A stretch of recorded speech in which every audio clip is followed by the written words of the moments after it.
All right, now we're going to look at the third heaven. So we've looked at the first heaven, the second heaven, and now we're going into the third heaven, which is, of course, mentioned inside of canonical sources. And there are a lot of details about it in the Dead Sea Scrolls. Maybe we'll look at that some too. But here we're looking at Slavonic Enoch, the second Enoch, and more importantly, his eyewitness testimony of what he sees as he's taken to the different layers of heaven. Excuse me. Some of the hashtags that you can follow along with on social media include Third Heaven, hashtag Third Heaven, hashtag Paradise of Eden, hashtag Paradise, hashtag Paradise of God, hashtag Eden, hashtag Garden of Eden.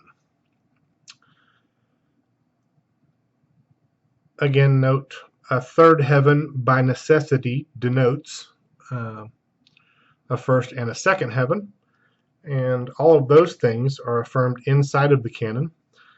So is a fourth heaven via logic and deductive reasoning, whereas the Father in heaven is mentioned as being the Most High and above those heavens, of course, the aforementioned. In Isaiah 51:3, it says that God makes Zion like Eden. In 2 Corinthians 12:1 through 4, Paul says, I knew a man, again, who was taken to the third heaven. And get this, what he sees is unspeakable words. That's important. You're going to hear this in Enoch's own testimony. Unspeakable words. And in Ezekiel chapter 28, verses 12 through 15, the anointed cherub that covers is mentioned. And the Hebrew word is 55:26, hedged or fenced in. Enoch talks about this in detail as well, and we'll see that as we continue. And the word to hedge in or fence in, as in to block or stop one's approach, as a hedge. That's what the anointed cherub, who it says you were in Eden, in Ezekiel 28. In Luke 23:43, Messiah Yahushua says he will, this day you will be with me in paradise. Again, the third heaven, which in Revelation states is where the hashtag tree of life is, and of course the paradise of God. We're going to find out that the root of the tree of life was at the extremity of the earth, as according to what Enoch sees. Enoch saw. In Revelation chapter 2, 7 through 11, and Revelation 22:14 through 17, these matters are affirmed, and of course the tree of life is mentioned in direct connection to paradise, of course, and those who do the commandments of our Father in heaven, our Eloah, will be given access to the tree of life in the restoration of all things. I think that's all I wanted to cover before we look at Enoch's testimony. Of the assumption of Enoch to the third heaven, hashtag third heaven. And those men took me thence and led me up to the hashtag third heaven and placed me there, and I looked downwards, and I saw produce in the produce of these places, such as has never been known for goodness. And all the sweet flowering trees, and beheld their fruits which were sweet smelling, and all the foods born bubbling with fragrant exhalation. And in the midst of the trees, in the hashtag third heaven, hashtag paradise, in the midst of the trees, that of life, in that place whereon the Lord rests. Most people are going to be happy with Saturday below. You need to be gunning for the rest above, where the Lord rests, when those who here come up hither are then separated from the woman that wants to shop down on earth below, Jerusalem below. Our mother is Jerusalem above. And so we don't need to give up the promises for an empty, shallow Shabbat Shalom in a world that is filled with nothing but violence. Peace, peace, wink, wink, nod, nod, curtsy, while not knowing the times. Shabbat Shalom. No. The world is filled with violence. That's a terrible term to describe what we see. It is utter turmoil at every angle. So the peace, peace is the cry of the treacherous woman in Jeremiah chapter 8 that is about to be plundered by the host of heaven, and the Assyrian in Micah chapter 5, and all throughout the passages in Isaiah chapter 30 and 31 and chapter 14, 2 Thessalonians chapter 2, the man of sin, the son of perdition, who will attack the mightiest nations, saying, peace, peace, Shabbat Shalom. Bro, you need to stop with that declaration. War is coming, and you need to open your mouth and sound the alarm.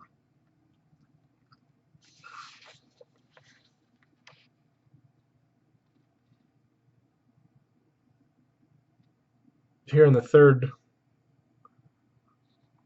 segment of the third heaven, the third section here, and in the midst of the trees that of life, in that place whereon the Lord rests. You want to be resting with the Lord, or you want to be resting with Jerusalem below? Saying peace, peace, and Shabbat Shalom, and adopting false Sabbaths, it says, is what Enoch, Amos warns about. Adopting false Sabbaths, and by doing that, causing violence that is the seat of violence, and causing violence to come near. By adopting false convocations and times, again, on the Gregorian calendar, which is the planetary week, which is exactly where the adversary is presently in the fifth heavens, where the realm of the planets. So he sees these trees and their fragrance and its goodness, and how they're adorned more than every existing thing, and on all sides in form gold-looking and vermilion and fire-like, and covers all, and it has produce from all fruits. Its root, okay, so the tree's up there, it's been transplanted. Its root is in the garden at the earth's end, which is what Enoch describes.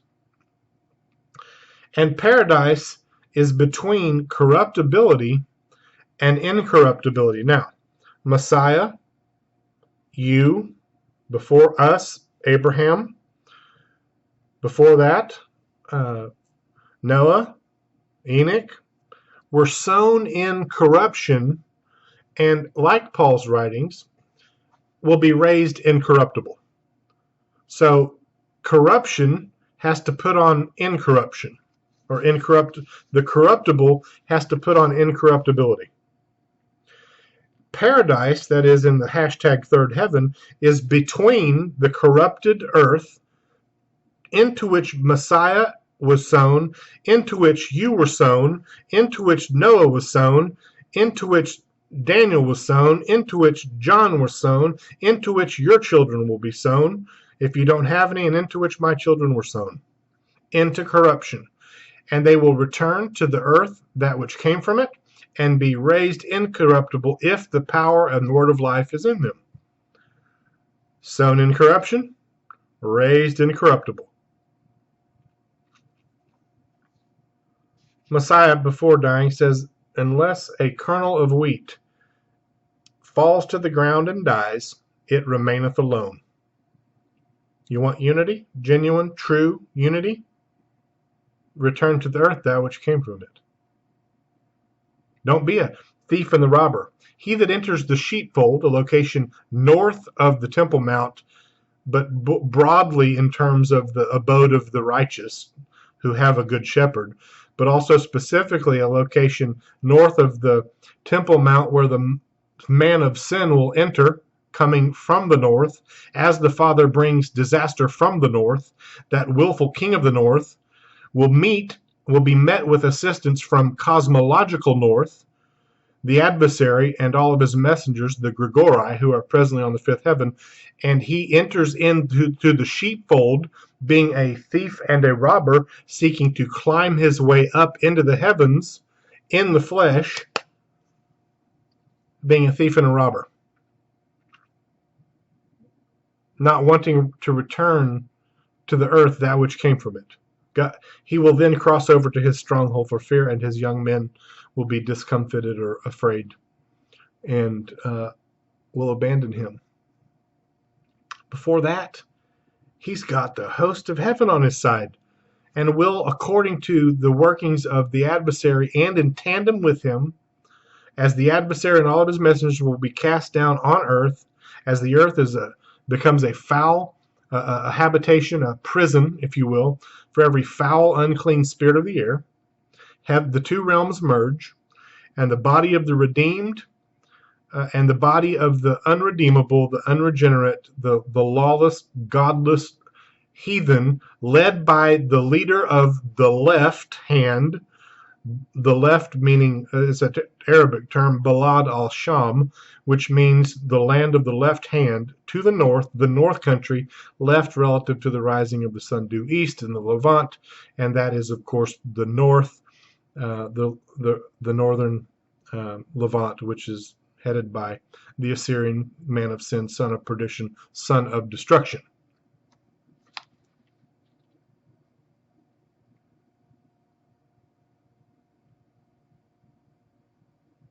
And in paradise he sees two springs come out which send forth honey and milk, and their springs send forth oil and wine, and they separate into four parts and go around with quiet course and go down from the third heaven, go down into the paradise of Eden, between corruptibility and incorruptibility.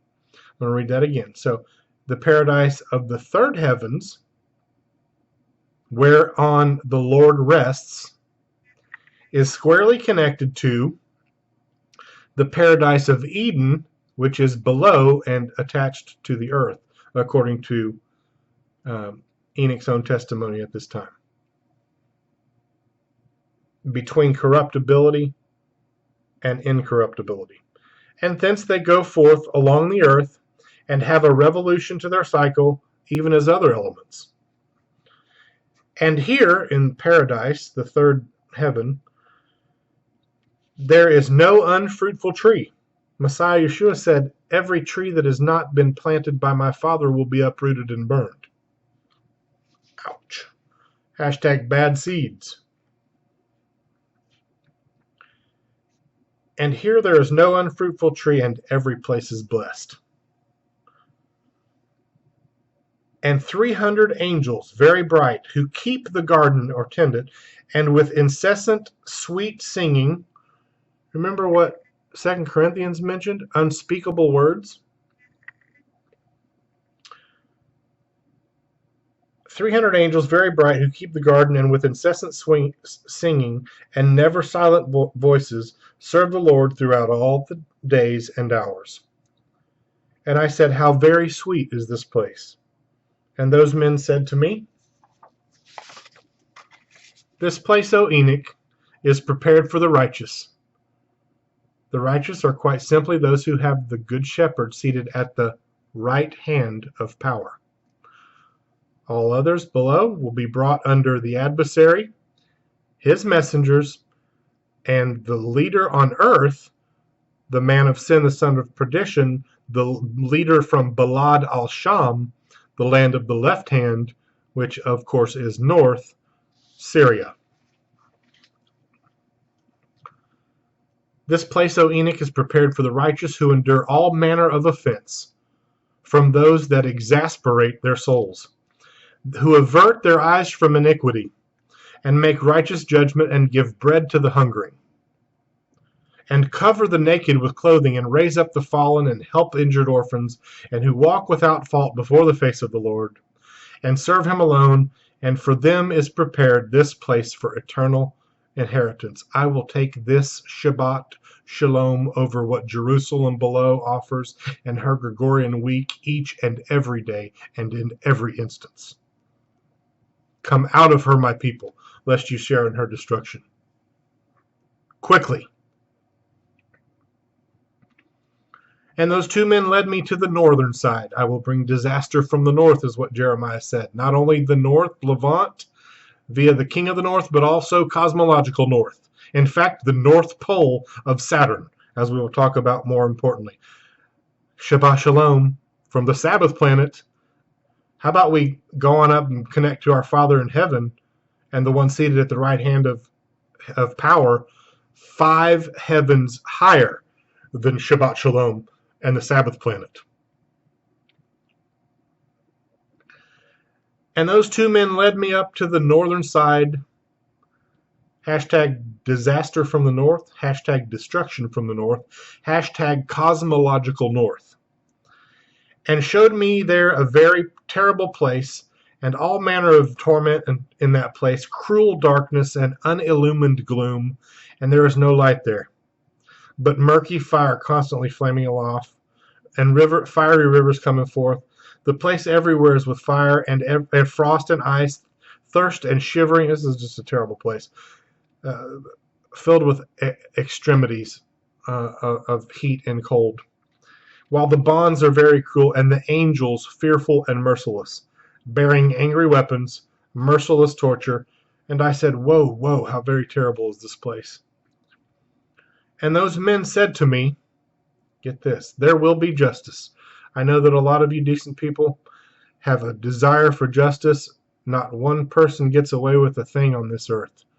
The scribes in the heavens, in the heavenly realms, in the sixth heaven, myriads of angels described in the apostolic writings are making note of what men do on earth. And it says here, and those men said to me, that is the two witnesses that corroborate Enoch's testimony, proving the godless as wicked murderers and liars and deceivers. Jerusalem below hated proper timekeeping. Jerusalem below hated the testimony in the Dead Sea Scrolls, rejected it overwhelmingly and en masse, instead favoring Syrian mixture and syncretism and adopting customs from Syria to the north. They did it then and they're doing it now, and they will continue to do it right until they receive just recompense from the Assyrian as the whore rides the beast.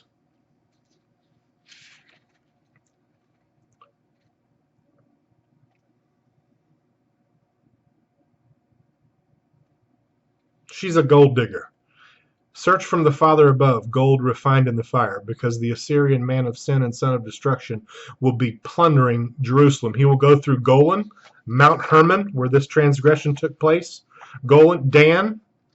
He will go right through Dan, right through Samaria, Judea, later called the West Bank by deceivers, right up to the neck of Jerusalem, to sift the nations with the sieve of vanity. It is my Father in heaven that is doing this. He is a rod and an instrument of chastisement in his hand.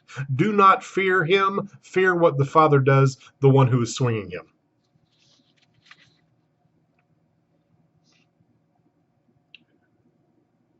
This terrible place of torment,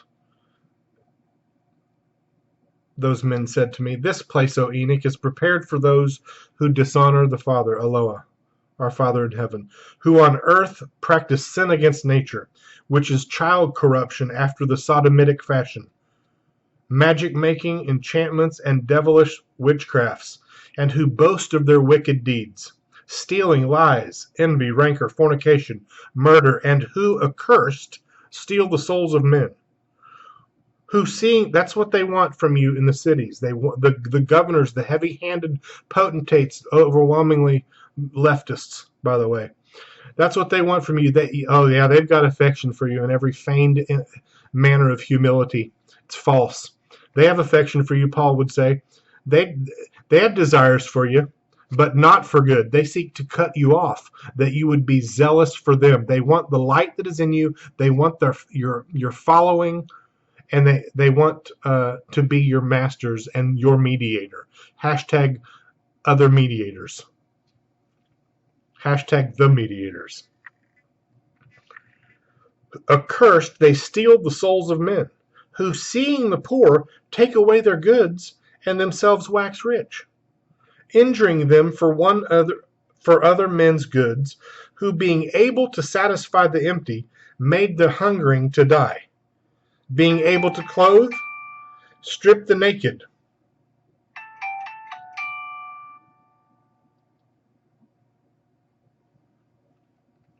Who being able to satisfy the empty, made the hungering to die, being able to clothe, stripped the naked. And who knew not their Creator, and bowed to the soulless and lifeless gods, who cannot see nor hear, vain gods, built hewn images and bowed down to the unclean handiwork, the work of their own hands. For all these is prepared this place among these for an inheritance.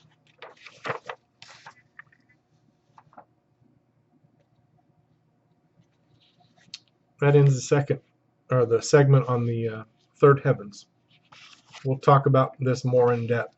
The fourth heavens and the fifth heavens are going to take some more time. We'll look at some of the passages in the scriptures inside of the canon to corroborate some of the things that we're saying. Because, folks, when we talk about what's coming from above, your instinct is going to just not want to hear it. Let me go ahead and tell you, when the adversary and his messengers are cast down, if you have a .50 caliber, aim for the head, but I don't think it's going to help you. When the Messiah said, come on, back it up. When the Messiah said, you will be handed over and persecuted and hated by all nations for my name's sake, was he kidding? Did he not know more than you know? Of course. So the weapons of our warfare are not carnal. They might help against the two-legged invaders below, but they will not help you with what's coming from above, I promise you. Not by strength and not by might, but by my Spirit, says the Lord.